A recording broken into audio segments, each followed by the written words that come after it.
Welcome to பணியும் வாய்ப்பும்.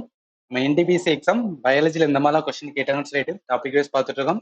Next பார்த்தோம் நியூட்ரிஷன் இன் வந்து பிளான்ட் என்ன மாதிரிலாம் கொஸ்டின் கேட்டாங்கன்னு சொல்லிட்டு ஒவ்வொன்றா பார்த்தலாம். முதல் question, glucose molecule break down into, அதாவது குளுக்கோஸ் வந்து என்னன்னா நம்ம சாப்பிட்ற பொருள் மாதிரி, அந்த பொருள் நம்ம சாப்பிட்டோன்னே என்ன ஆகணும், எப்படி டிவைட் ஆகும் பாருங்களேன். முதல்ல குளுக்கோஸா இருக்கிறது பைருவேட்டா வந்து மாறும்னு சொல்லுவாங்க. ஸோ அந்த பைருவேட் எதாவது கன்வெர்ட் ஆகும்னா ஆக்சிஜன் இருந்துச்சுன்னா, ஆக்சிஜன் மீன்ஸ் என்ன, இப்போ நம்ம செல் இருக்கு, நம்ம செல்லு கிட்ட வந்து ஆக்சிஜன் கிடைச்சது அப்படின்னா அது என்ன பண்ணும் அப்படின்னு பார்த்தோன்னா அந்த பைருவேட்டை வந்து உடைக்க பார்க்கும். அது எப்படி உடைக்கணும், carbon di oxide, water and வந்து எனர்ஜி, இந்த மாதிரி பண்றதுக்கு பேர் என்ன சொல்லணும், யூரோபிக் அப்படின்னு சொல்லுவாங்க. இல்ல ஆக்சிஜன் கிடையாது அப்படின்னா, செல் இருக்கு ஆக்சிஜன் கிடைக்கல அப்படின்னா அப்பயும் என்னதான் பண்ணோம்னா செல் வந்து உடைக்க தான் பார்க்கும். ஆனா ஆக்சிஜன் இல்லாம வந்து உடைக்க பார்க்கும். அப்படி உடைச்சா எது வந்து கிடைக்கணும், எத்தனாலு இல்ல வந்து லாக்டிக் ஆசிட் வந்து ஃபெர்மெண்டேஷன் சொல்லுவாங்க. ஒன்றும் கிடையாது, லாக்டிக் ஆசிட் வந்து ஃபார்மேஷன் இருக்கும். இது எங்கன்னா நம்ம உடம்புக்குள்ள வந்து செல்லுல வந்து இருக்கும். ஸோ இதுதான் என்ன அப்படின்னு பார்த்தா அந்த எக்ஸசைஸ் பண்ணும்போது இல்ல நம்ம ரொம்ப ஹெவியா பண்ணும்போது அங்கங்க வந்து இன்ஜுரிஸ் வரும்னு சொல்லுவாங்க. அதுக்கான ரீசன் வந்து இந்த லாக்டிக் ஆசிடோட ஃபார்மேஷன் இருக்கனால இந்த மாதிரி உடைக்குதுன்னு பாத்தீங்கன்னா இதுக்கு பேர் என்ன சொல்லுவாங்க, அனரோபிக் வந்து என்ன ரெஸ்பிரேஷன் அப்படின்னு சொல்லுவாங்க. அப்ப இதை வச்சு பார்க்கும்போது அவன் கேள்வி சிம்பிளா தான் கேட்டிருக்காங்க. குளுக்கோஸ் எப்படி உடைக்கும் அப்படின்னு தான் கேட்டிருக்காங்க. பைருவிக் ஆசிடை தான் உடைக்கும். உடைச்சுதான் வந்து என்ன கிடைக்கும்னா லாக்டிக் ஆசிட் ஃபார்மேஷன் இருக்கும். அது எப்பனா ஆக்சிஜன் இல்லாத வரைக்கும். இப்ப மேலோட்டமா கேட்டதுனால இந்த கொஸ்டினுக்கு ஆன்சர் என்ன வரும், இதா வரும். நெக்ஸ்ட் போயிடலாம். செகண்ட் கொஸ்டின் பாருங்க. Sugarcane plant are one of the most efficient converter of dash into chemical energy. Always remember பண்ணுங்க, ஏதோ ஒரு எனர்ஜியை கன்வெர்ட் பண்றது அப்படின்னு வந்தாவே என்ன, சுகர் கேன் வந்து பிளான்ட் என்ன பண்ணும், மோஸ்ட்லி வந்து அது நேச்சுரலா எடுக்கிறது எது எடுக்கும், லைட் எனர்ஜி எடுக்கும். ஸோ அந்த லைட் எனர்ஜி எதா மாத்தலாம், கெமிக்கல் எனர்ஜியா மாத்தும். ஜஸ்ட் ஃபேக்சுவலான பாயிண்ட் ரிமெம்பர் பண்ணிக்கலாம். அதனால ஆப்ஷன் வந்து சி தான் இந்த கொஸ்டினுக்கு வந்து கரெக்ட். அடுத்தது தேர்ட் பாருங்க. The movement of a sunflower facing the sun is called. நம்ம எப்ப பார்த்தாலும் என்ன அப்படின்னா, அதாவது காலையில பார்க்கும்போது சூரியகாந்தி என்ன இருக்கும், சன்னை பார்த்து இருக்கும். சாயந்தரம் பார்க்கும்போது அப்படியே இது வந்து திரும்பிக்கணும்.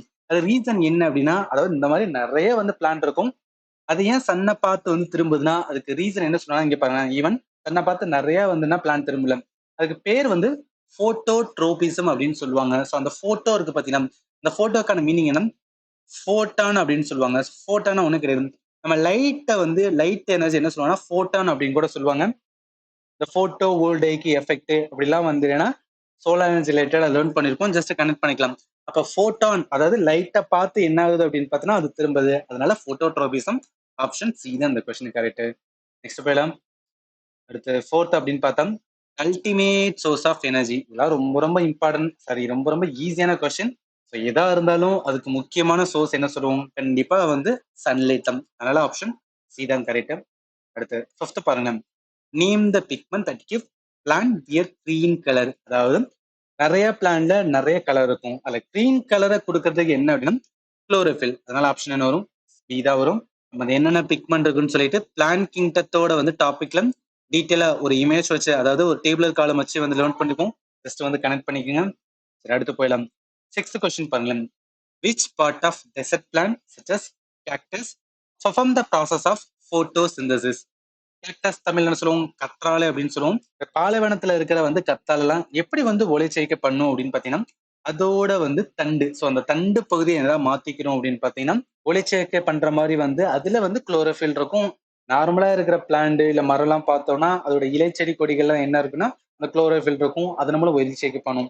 பட் இங்க பாலைவனத்துல வந்து என்ன பண்ணோம், அதோட தண்டு பகுதி ஏதாவது மாறிக்கிறோம் அப்படின்னா ஒளிச்சேர்க்கை பண்றதுக்காக வந்து இந்த மாதிரி மாறிக்கிறோம். அதனால என்ன சொல்லலாம், அதோட ஸ்டெம் தான் என்ன பண்ணும் அப்படின்னு பாத்தீங்கன்னா போட்டோசிந்தசிஸ் பண்றதுக்கு ஏத்தாப்புல வந்து மாறிக்கும். அதனால ஆப்ஷன் வந்து பி தான் அந்த கொஸ்டின் கரெக்ட் ஆன்சர். அடுத்த போயிலும். அவ்வளவுதாங்க. எத்தனை கொஸ்டின் கேட்டிருக்காங்க, 6 கொஸ்டின் நினைக்கிறேன். எஸ் 6 கொஸ்டின்ஸ் வந்து இதுல இருந்து மட்டும் நியூட்ரிஷன் இன் பிளான்ல வந்து கேட்டிருக்காங்க. அகைன் ஐம் டெல்லிங் தட் எதுக்கு நான் ஒவ்வொரு டாபிக்கா கொடுக்குறேன் அப்படின்னா உங்களால புரிஞ்சுக்கிற முடியும். ஓகே ஒவ்வொரு டாபிக்ல இதை தான் கேட்கிறான், ஸோ இதை தான் நான் ப்ரிப்பேர் பண்ணணும் அப்படின்னு வந்து நீங்க லேர்ன் பண்றதுக்காக தான் வந்து நம்ம கொடுக்குறேன். நான் சொன்னதுல வேற ஏதாவது உங்களுக்கு டவுட் இருந்துச்சுன்னா இந்த வீடியோட கமெண்ட் செக்ஷன்ல மென்ஷன் பண்ணுங்க. ஃபைனலி தேங்க்யூ ஃபார் வாட்சிங் and have a nice day.